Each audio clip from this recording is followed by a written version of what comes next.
Hello বন্ধুরা, সবাই কেমন আছেন? আশা করি প্রত্যেকেই ভালো আছেন। বার্ধক্য ভাতা, বিধবা ভাতা এবং প্রতিবন্ধী ভাতাদের জন্য নতুন ফর্ম চালু হয়েছে এবং জনকল্যাণ শিবিরে সেই ফর্মের আবেদন চলছে। বার্ধক্য ভাতা যাদের 60 বছর পার হয়ে গেছে তারা আবেদন করতে পারবেন। বিধবা ভাতা এবং প্রতিবন্ধী ভাতা তারাও আবেদন করতে পারবেন। গতকাল 15 তারিখে প্রথম জনকল্যাণ শিবির হয় এবং সেখানে কিন্তু বার্ধক্য ভাতা, বিধবা ভাতার এইসব ফর্মগুলো আবেদন নেওয়া হয়নি। তার জন্য আধিকারিকরা, বিডিও অফিসার আধিকারিকরা তাদের ঊর্ধ্বতন কর্তৃপক্ষকে জানিয়েছে এবং সেই বার্ধক্য ভাতা, বিধবা ভাতার ফর্ম বা প্রতিবন্ধী ভাতার ফর্ম, সেই ফর্মটা আজ থেকে নেওয়া শুরু হয়েছে। অর্থাৎ আজ 16 তারিখ, 16, 17 এই দুদিন আরও ডেট রয়েছে ক্যাম্পের। এই দুদিন কিন্তু আবেদন এবার আপনাদের কাছ থেকে নেবে। যারা বার্ধক্য ভাতা, বিধবা ভাতা, প্রতিবন্ধী ভাতাতে আবেদন করতে চাইছেন তারা কিন্তু আবেদন করতে পারবেন।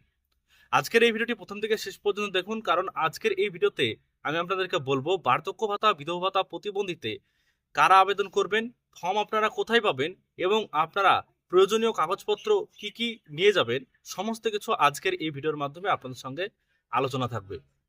প্রথমে আপনাদেরকে বলি বার্ধক্য ভাতা প্রকল্প নিয়ে। বার্ধক্য ভাতা হচ্ছে 60 বছর যদি আপনার হয়ে যায় বয়স, আপনি একজন পুরুষ হন কিংবা আপনি একজন মহিলা হন, যদি আপনার বয়স 60 হয় তাহলে বা 60-এর বেশি যদি হয় তাহলে কিন্তু আপনি বার্ধক্য ভাতার জন্য আবেদন করতে পারবেন। এবং সেটা পূর্বতন সরকার, অর্থাৎ গত যে সরকার ছিলেন মমতা ব্যানার্জি, তার সময় হয়েছে এই বার্ধক্য ভাতা, সেগুলোর টাকা কিন্তু এখনো পর্যন্ত আটকে আছে। সেই মতো এবার আবার এই বার্ধক্য ভাতার ফর্ম কিন্তু নতুনভাবে জমা নেওয়া হচ্ছে। এখানে আবেদন কারা করবেন? আবেদন তারাই করবেন যাদের 60 বছর পার হয়েছে কিন্তু এখনো পর্যন্ত টাকা পাননি, এবং আবেদন আপনি জমা করেছিলেন কিন্তু হয়তো আপনার অনলাইনে দেখাচ্ছে এন্ট্রি হয়নি আপনার নামটা। তারাই কিন্তু একমাত্র এই বার্ধক্য ভাতার জন্য আবেদন জানাবেন।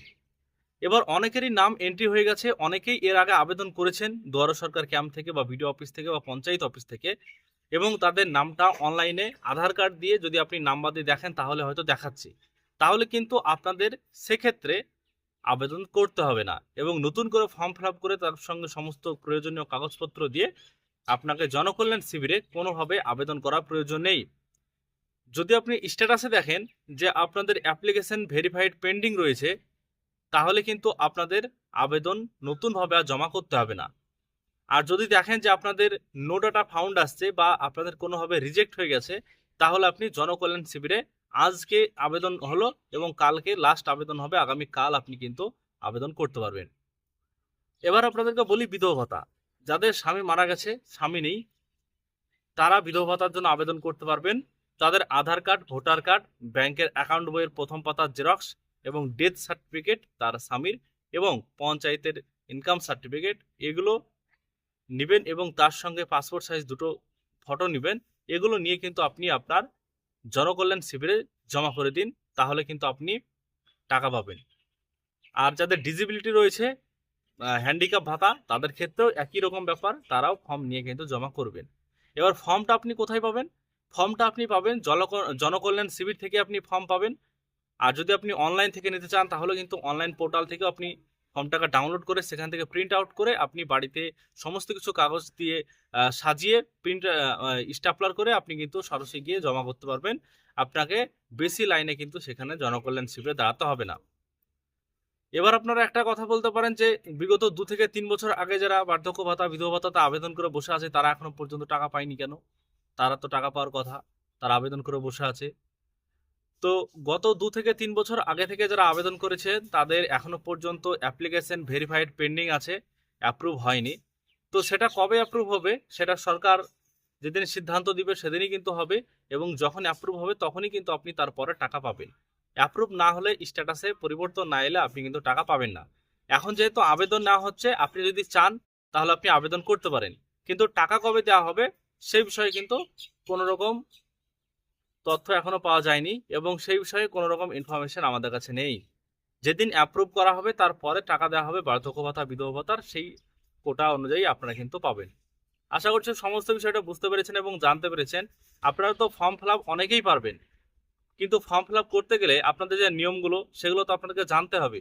হয়তো এরকম আছে অনেকেরই নাম এন্ট্রি হয়ে আছে, তারা চলে গেছে আবেদন করতে, তো তারা যাবেন না, তাদের আবেদন করতে যাওয়ার কোনো রকম বিষয় নেই। তারা আবেদন না করলেও তারা টাকা পাবেন, যখন অ্যাপ্রুভ হবে তাদের অ্যাপ্লিকেশনটা যদি সঠিক হয় অবশ্যই টাকা পাবে। আজকের এই ভিডিওর মাধ্যমে সমস্ত বিষয় আপনাদেরকে জানালাম। তার সাথে আরো একটা বিষয় জানাই, যেটা না বললেই নয়, যে বার্ধক্য ভাতা, বিধবা ভাতা, প্রতিবন্ধী ভাতাতে 1,000 টাকা নয়, এবার থেকে 2,000 টাকা পাবেন। 2,000 টাকা পাওয়ার জন্য আপনাকে এই ফর্মটা ফিল আপ করতে হবে। যারা অলরেডি টাকা পাচ্ছেন তাদের অটোমেটিকভাবেই 2,000 টাকা ঢুকতে শুরু করবে আগামী মাস থেকেই, এটাই আমরা শুনতে পাচ্ছি। আর যারা নতুনভাবে আবেদন করবেন তারাও কিন্তু 2,000 টাকা করে পাবেন, আর 1,000 নয়, এবার কিন্তু 2,000 টাকা পাবেন। আশা করছি সমস্ত ইনফরমেশন আজকের এই ভিডিওর মাধ্যমে আপনারা বুঝতে পারলেন এবং আপনাদেরকে বোঝাতে পেরেছি। যদি ভিডিও ভালো লাগে লাইক করবেন, চ্যানেলটিকে সাবস্ক্রাইব করবেন। আপনাদের মতামত অবশ্যই কমেন্ট বক্সে কমেন্ট করে জানাবেন। পরবর্তীতে সেই বিষয়ে আমরা আপনাদের সঙ্গে আলোচনা করব।